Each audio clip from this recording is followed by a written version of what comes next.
I greet you all in the universal greeting of peace. Assalamu alaikum wa rahmatullahi wa barakatuh.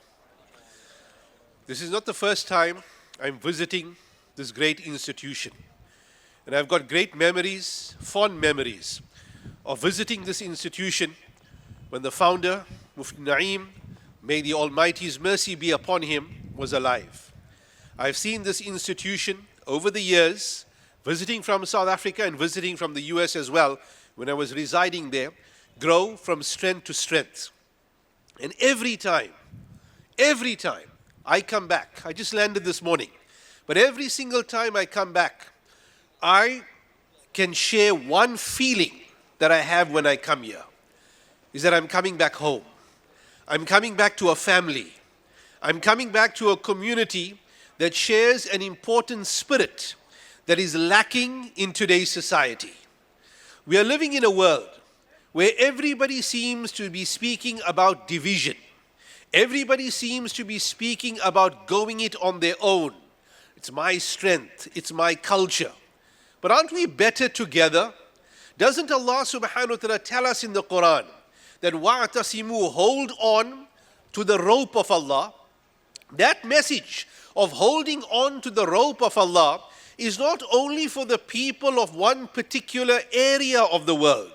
It's not only for those who are Arab or those who are Persian or those who are Indian, Pakistani, Sri Lankan, South African, but it is a collective instruction unto humanity that you have the rope of the Almighty, and the rope of the Almighty that will lead you to unity.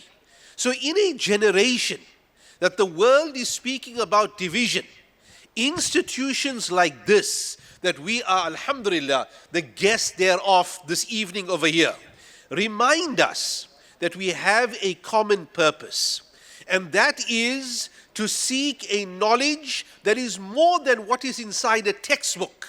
It is all about a series of values. Ask any of these young men to the right and left. And by the way, it's not only a group of young men, there's also a ladies' and a women's institution attached to this institution as well. It simply happens to be the graduation of these young men. But ask them, more and above the actual book itself, what you sat and learned for 5 to 7 years, more than the book itself, was the set of values. The values of morality, the values of integrity, the values of justice, that no matter which culture you may come from, no matter which flag behind me you may represent, those values are common. Those values are genuine.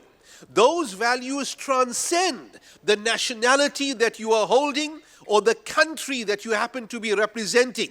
And it is these values that need to be revisited in the society that we live in. We may be towards the end game of our existence, of our life.